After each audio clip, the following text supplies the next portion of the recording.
Hola, hola, hola, bienvenidos a todos los que nos acompañan. Gracias por estar aquí en este tiempo con nosotros. Es para nosotros un honor y un privilegio que puedas estar aquí acompañándonos. Bienvenidos a nuestra serie de predicación La Buena Noticia. Acompáñame, vamos a poner en manos de Dios este tiempo para que Él esté en control de todo lo que vamos a aprender el día de hoy. Gracias, Señor, por darnos la oportunidad y el privilegio de poder estar aquí reunidos. Te agradecemos, Señor, por nuestras vidas. Gracias, Dios, porque nos das la oportunidad de poder conocerte a través de este medio, de poder, Señor, instruirnos a través de tu palabra.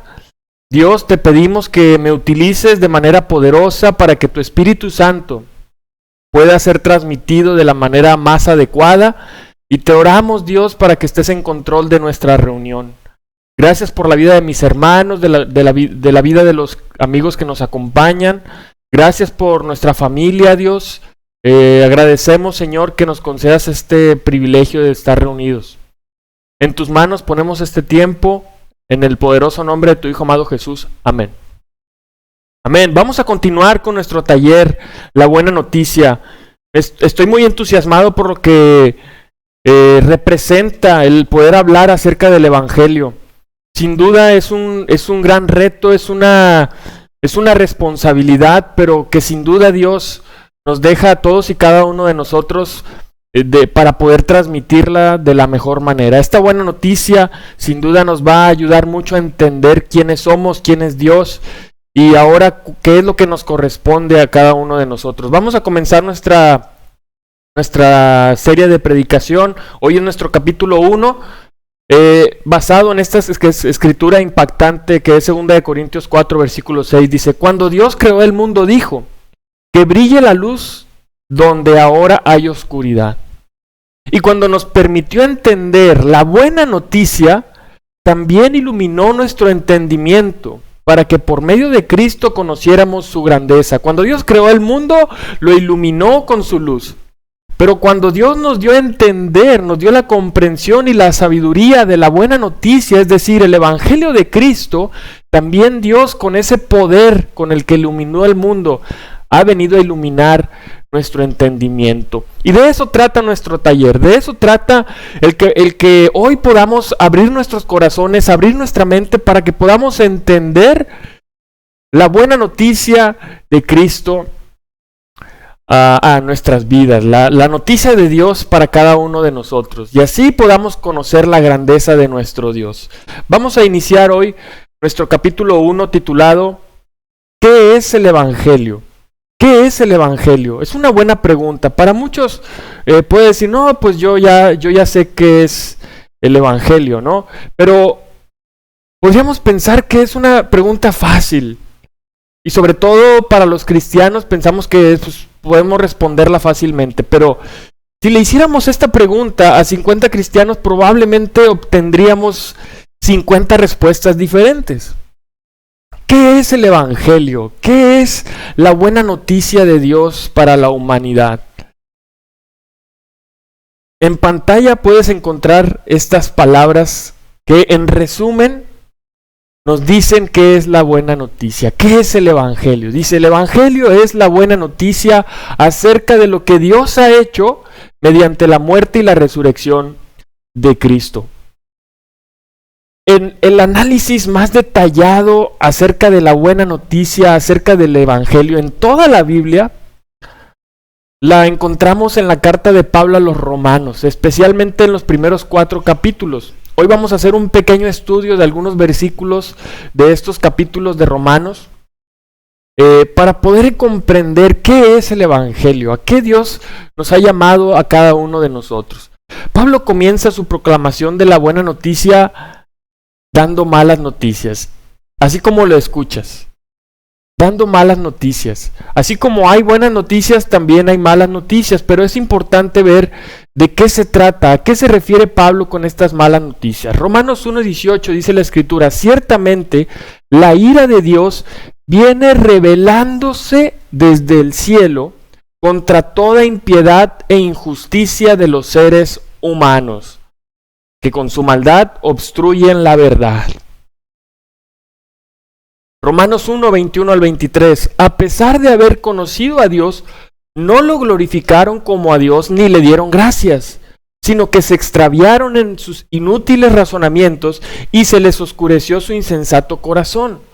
Aunque afirmaban ser sabios, se volvieron necios y cambiaron la gloria del Dios inmortal por imágenes que eran réplicas de hombre mortal, de las aves, de los cuadrúpedos y de los reptiles.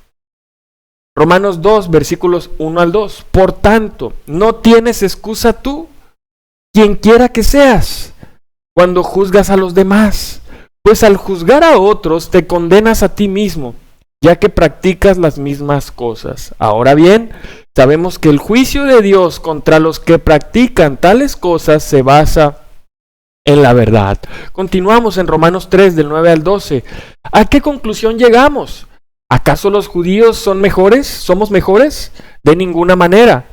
Ya hemos demostrado que tanto los judíos como los gentiles están bajo el pecado. Así está escrito: no hay un solo justo, ni siquiera uno. No hay nadie que entienda, nadie que busque a Dios. Todos se han descarriado, a una se han corrompido. No hay nadie que haga lo bueno, no hay uno solo. Por último, Romanos 3, 19 al 20. Ahora bien, sabemos que todo lo que dice la ley, lo dice a quienes están sujetos a ella, para que todo el mundo se calle la boca y quede convicto delante de Dios. Por tanto, nadie será justificado en presencia de Dios por hacer las obras que exige la ley. Más bien, mediante la ley cobramos conciencia del pecado. ¿Ante quién somos responsables los seres humanos? ¿En qué pasaje de los que acabamos de leer encontramos esto? Pues en todos. Pero los seres humanos somos responsables ante Dios nuestro Señor, ante Dios nuestro Creador.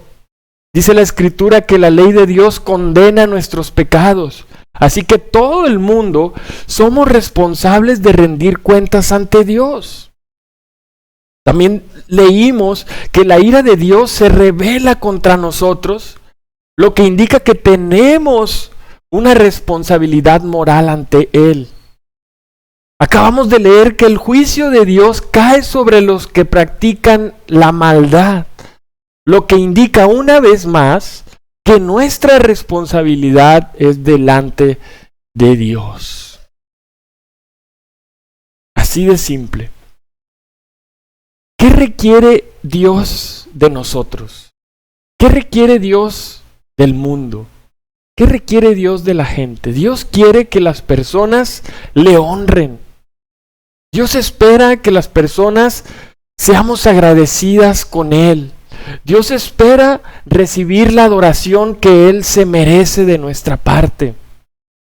Como dice Romanos 1, 21 al 23, acabamos de leer ahí, dice: a pesar de haber conocido a Dios, no lo glorificaron.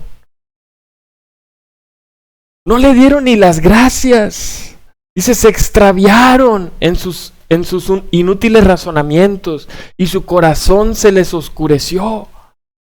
Dios espera que nosotros le glorifiquemos, le honremos, porque Él es Dios. Que le honremos como Dios, como Él merece.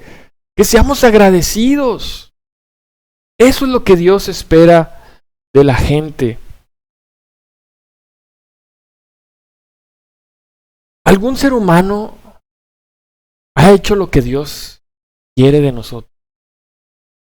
¿Algún ser humano ha hecho lo que Dios requiere de nosotros? Pablo argumenta que todas las personas, sin excepción, se han rebelado contra Dios. Que hemos pecado contra Él, que hemos fallado en hacer lo que Él requiere de nosotros. Todos hemos pecado, dice la Escritura. ¿Cuáles son los resultados de nuestra rebelión, de nuestra rebeldía en contra de Dios? ¿Cuál es la actitud de Dios hacia la humanidad a causa de nuestro pecado? Los resultados de nuestra rebelión, de nuestra rebeldía contra Dios, Dice la Escritura que nuestros pensamientos se han vuelto vanos, terrenales, humanos, que nuestros corazones se han oscurecido. Dice la Escritura que hemos afirmado ser sabios, pero somos necios.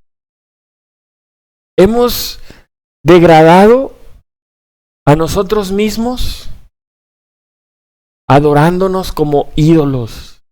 Hemos cambiado al ser humano por Dios mismo. Y más fundamentalmente es que a causa de nuestros pecados, la actitud de Dios hacia nosotros es de ira.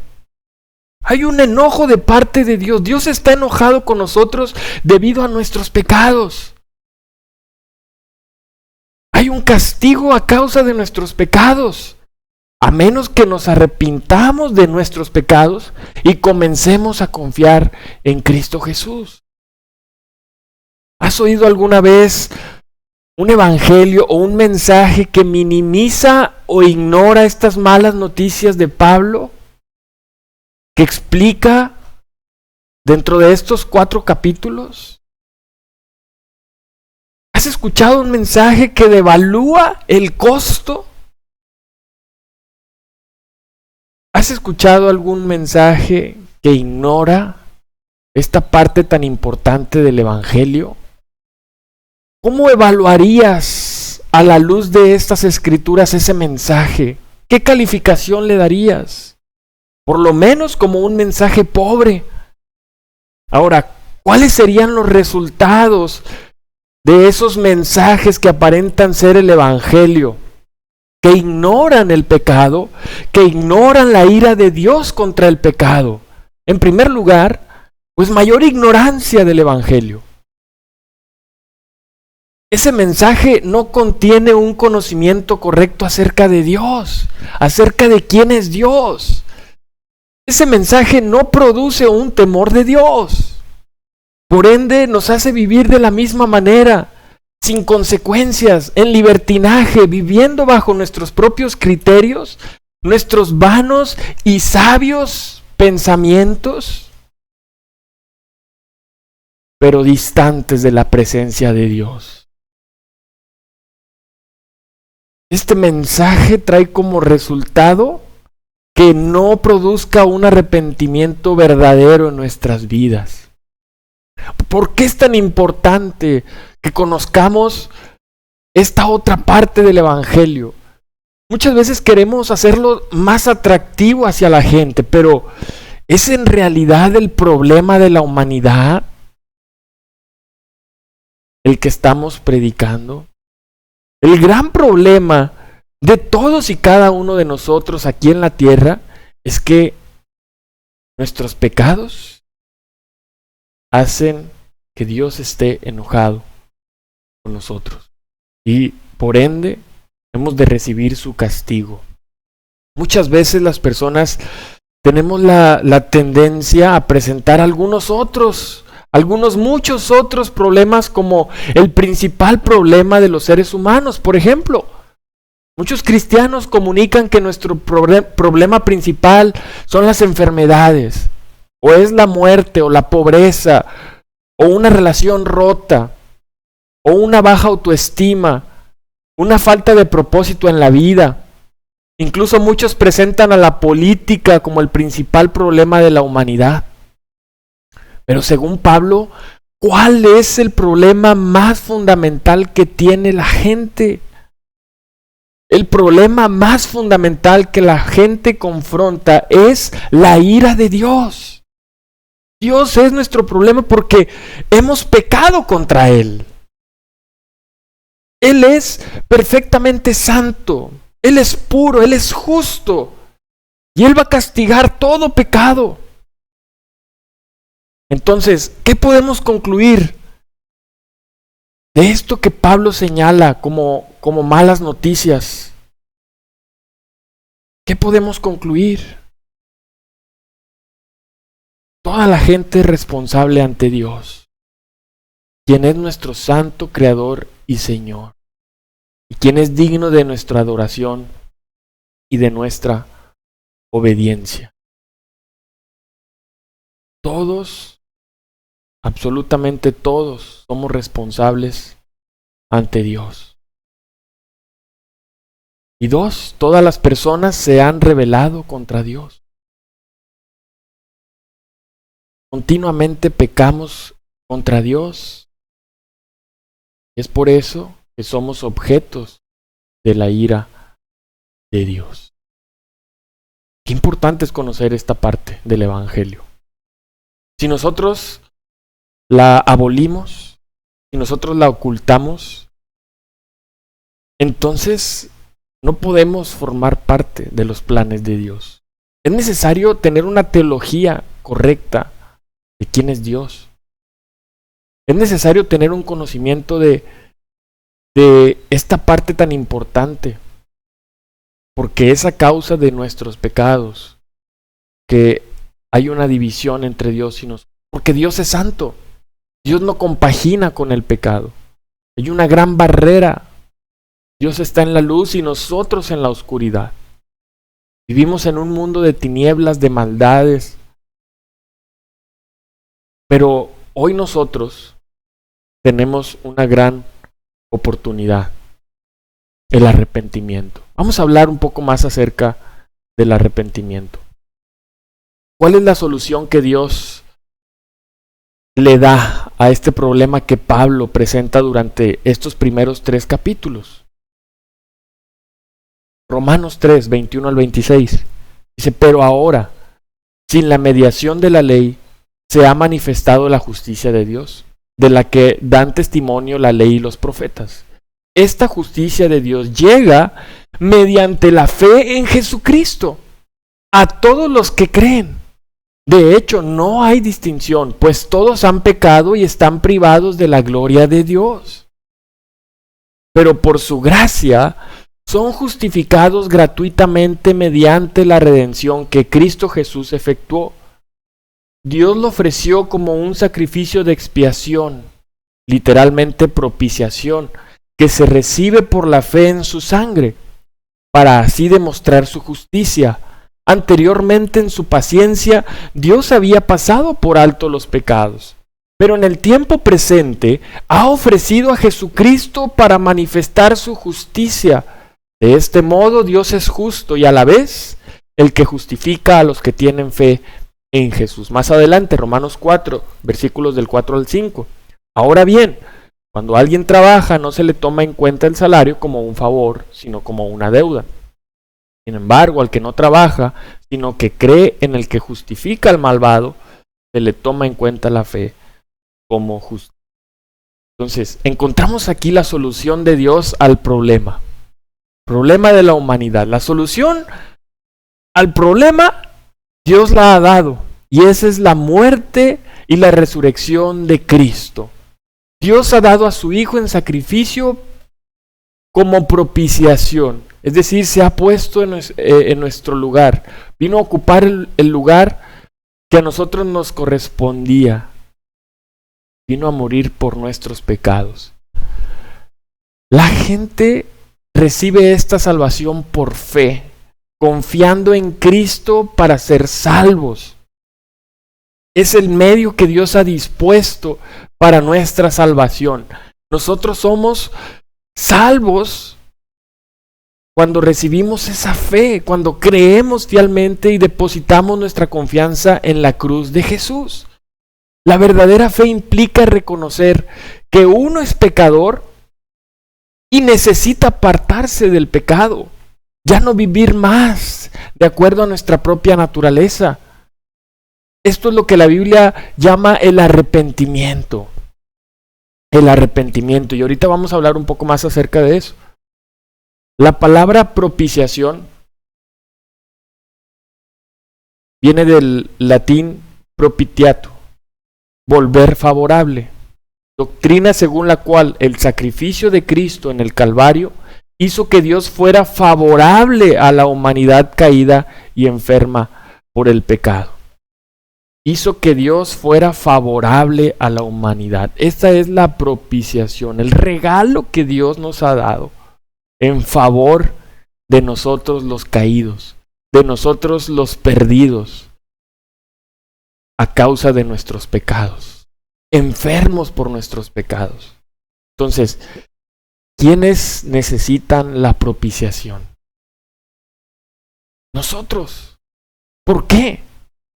A causa de nuestros pecados necesitábamos que Dios diera a su Hijo en nuestro lugar como propiciación, como expiación de nuestros pecados. Nosotros, por nosotros mismos, no podíamos hacer nada delante de Dios por nuestros pecados. Hoy Dios ha dado a Jesús. Hoy Dios ha dado a su Hijo. Jesús es el enviado, el comisionado, el ungido del Padre, quien ha llevado la cruz y el castigo que nosotros merecíamos por nuestros pecados. Ahora, ¿cuál es el resultado de la muerte de Jesús en la cruz para Dios? Para Dios. ¿Qué es ahora Dios? ¿Quién es ahora Dios por medio del sacrificio de su Hijo? El resultado de la muerte de Jesús en la cruz para Dios es que ahora Él es justo, dice la Escritura en el versículo 26. Él es justo y justifica al que tiene fe en el sacrificio de Jesús. Hoy nosotros, por medio de la fe, por medio del único medio por el cual podemos ser salvos, que es Cristo, nosotros podemos ser justificados. Es decir, Dios es justo porque ha castigado el pecado exactamente como se merece. Ha dado a su Hijo perfecto, a su Hijo justo. Lo ha puesto ahí en nuestro lugar para que nosotros también pudiéramos ser justificados. Jesús vino a morir por ti. Jesús vino a morir por mí. Y en Él cayeron nuestros pecados en su muerte en la cruz. Ese es el sacrificio perfecto. Ahora eso hace a Dios un Dios justo.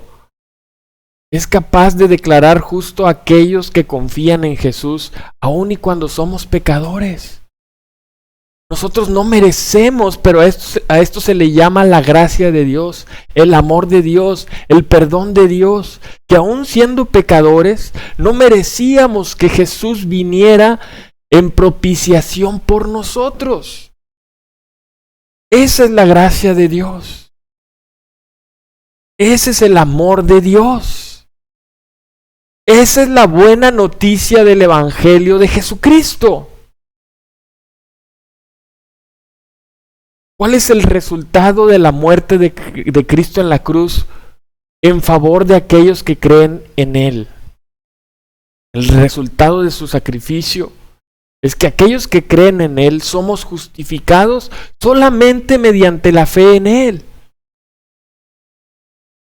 Jesús es el medio que Dios ha dispuesto para que podamos ser salvos. Jesús es lo que Dios, es la herramienta preciosa, la sangre preciosa de su Hijo, la que ha utilizado para que nosotros podamos tener una relación con Él, unidad con Él, permanencia en Él, una vida en Él. Esto es que cuando confiamos en Jesús, Dios nos imputa, nos pone sobre nosotros la justicia de Jesús, lo que significa que somos perfectamente justos a los ojos de Dios y que nuestros pecados son perdonados. La palabra justificar viene del griego dikaios, acto de declarar justo. O sea, pasamos de ser vistos por Dios como si jamás hubiéramos pecado en toda nuestra vida. Pasamos a ser vistos por Dios como si jamás hubiéramos pecado en nuestra vida. Esta es la justificación. Un acto que nos declara justos. Justos delante de Dios, de un Dios santo, puro, verdadero, en el cual no hay mancha. Y es a través de la sangre de Cristo, que no tenía mancha, que vino a morir en nuestro lugar, que nosotros somos justificados. Pasamos a ser vistos por Dios como si jamás hubiéramos pecado en nuestra vida. Ese es un regalo el mejor regalo, la mejor noticia que tú y yo podemos recibir en este momento. Según Pablo, ¿sobre qué base podemos ser justificados por Dios? ¿Podemos ser justificados por hacer buenas obras? Según Pablo, las personas podemos ser justificadas sobre la base del sacrificio de Cristo y nada más.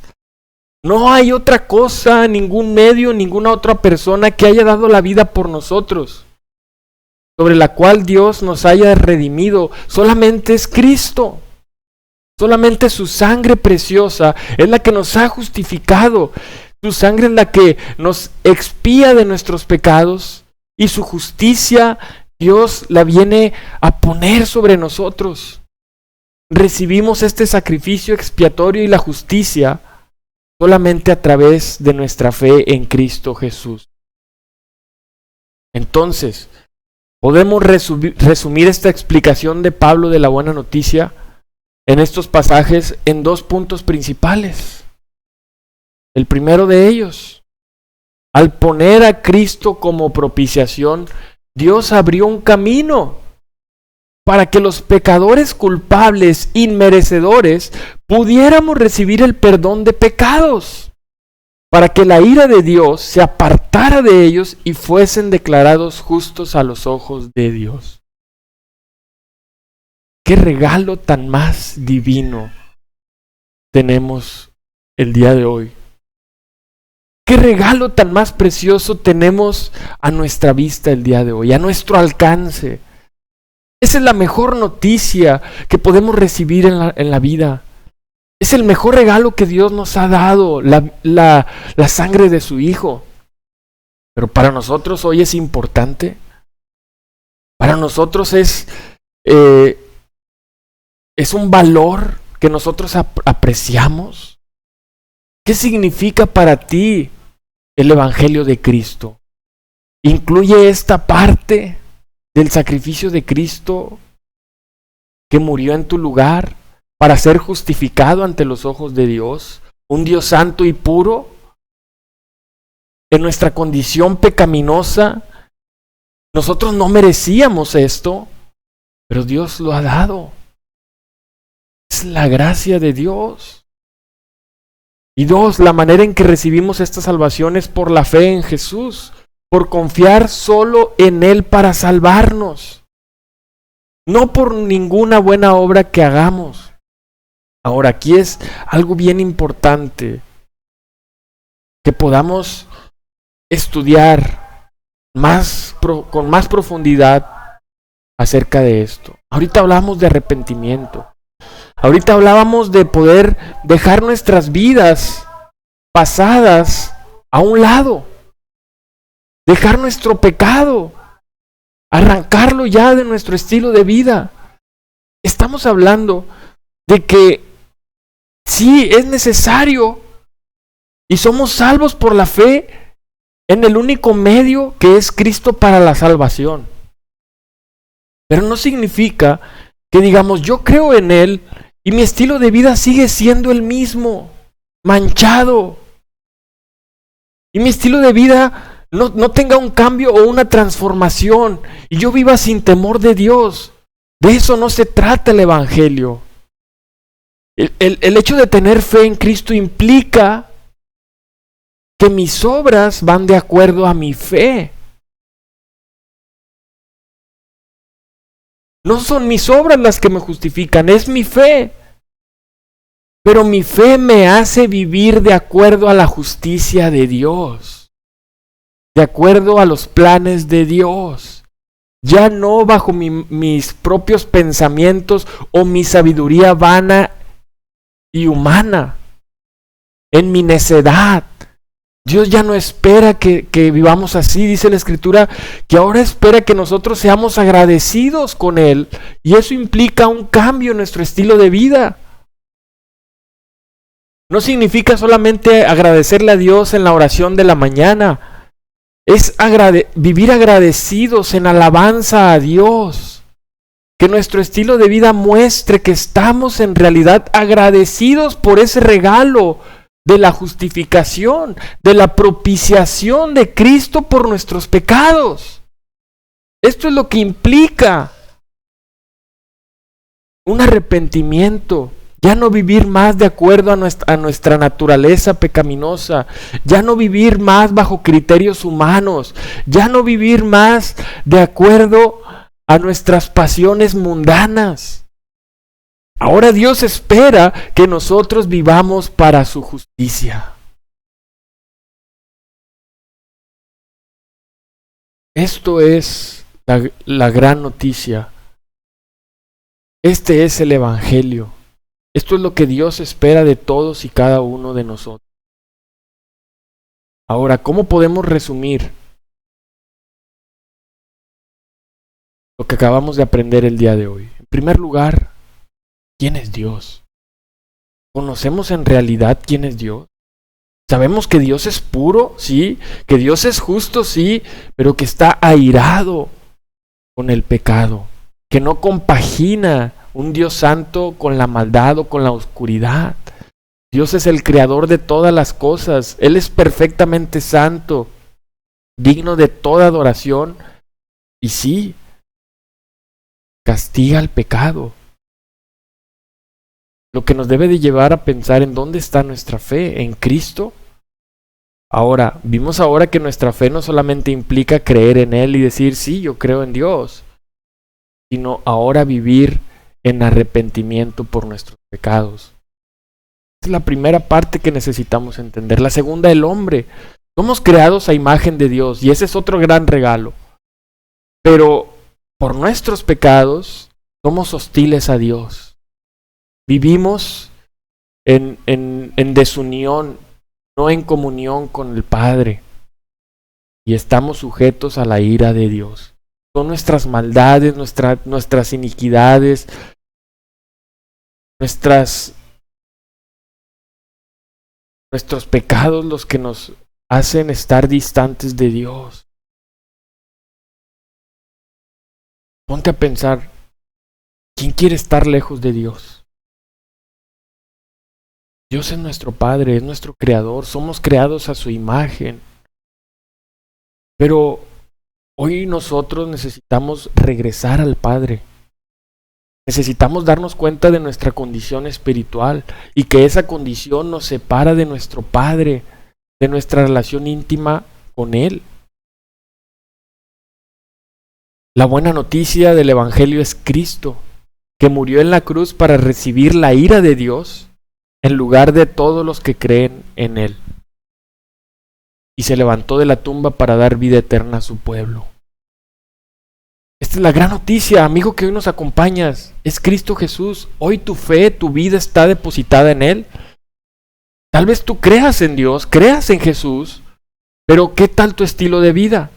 Entonces, hoy nosotros necesitamos responder a ese regalo, a esa buena noticia que Dios nos ha dado. Dios nos llama a todas las personas, en todas partes. Dice la Escritura, no hay distinción.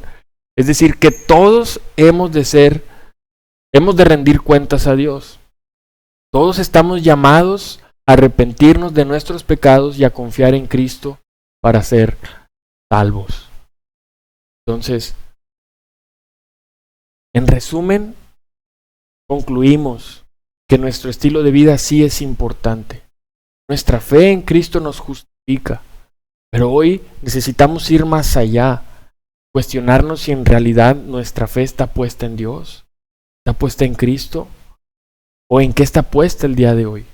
En medio de tantas dificultades, en medio de una situación como la que estamos viviendo el día de hoy, ¿en dónde está puesta tu fe? ¿Qué es lo que hoy va a salvarnos? ¿Quién es el Creador? ¿Está puesta tu visión en Él? ¿Está puesta tu esperanza en Él? ¿Tu fe está en el Hijo de Dios?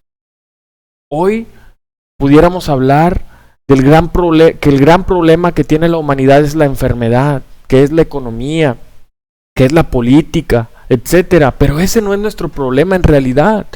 Nuestro problema es que estamos distantes de Dios y necesitamos arrepentirnos y vivir de acuerdo a su justicia. Eso cambiaría en su totalidad nuestro entorno. Viviríamos, como dice la Escritura, una nueva humanidad en Cristo. Dios espera que hoy vivamos de acuerdo a su justicia. Así es como el mundo puede ser transformado, a través de la cruz de Jesús, a través del Evangelio, a través de la buena noticia del reino de Dios. Así que esto es lo que hoy estudiamos. Para mí es un gran desafío el poder compartir en realidad qué es el Evangelio. No es fácil. Y no es fácil porque nos cuesta tanto trabajo entender que Dios puro y santo, no va de acuerdo a nuestro estilo de vida de pecado. Dios es un Dios que en su ira ha depositado su ira en el Hijo de Dios. Nos ha dado esa oportunidad de poder ser salvos a través de nuestra fe en Él. Y hoy quiero dejarte con esa pregunta. ¿Tu fe está puesta en Cristo? El día de hoy, ¿tu esperanza y tu vida está puesta en el Hijo de Dios? ¿En el gran regalo que Dios nos ha dejado? Bien, pues esto es lo que hoy quería compartirte. Espero que sea de mucha ayuda para tu vida. Agradezco muchísimo a todos los que hoy tuvieron la oportunidad de poder conectarse. Quiero animarte a que puedas visitar nuestro portal de YouTube. En dado caso de que no hayas podido ver la introducción de este taller increíble, puedas ir ahí al canal y puedas ir a la introducción y seguir nuestra serie de predicación de principio a fin. Sin duda va a ser de gran bendición para todos y cada uno de nosotros. Bien, pues terminamos nuestro servicio del día de hoy, no sin antes recordarte que nuestra próxima reunión es el domingo a las 11 de la mañana, hora centro de México, a través de nuestro canal de YouTube Iglesia de Cristo en Tampico. Recuerda que nuestras transmisiones son miércoles 7:30 y domingo 11 de la mañana. Puedes escribirnos, acércate más a conocer el Evangelio. Estamos con la mejor disposición de estudiar la Biblia contigo, de conocer más acerca del propósito que Dios tiene para nuestras vidas y conocer más de lo que hoy hemos aprendido. Como te dije, sigue nuestra serie de predicación. Sin duda va a ser de una gran ayuda para todos y cada uno de nosotros, y más en estos tiempos de dificultad por el cual todos estamos pasando. Mi nombre es Francisco Torres, ministro de la Iglesia de Cristo en Tampico. Gracias por hoy acompañarnos. Les envío un fuerte abrazo a todos. Nos vemos hasta la próxima. Que a Dios sea la gloria.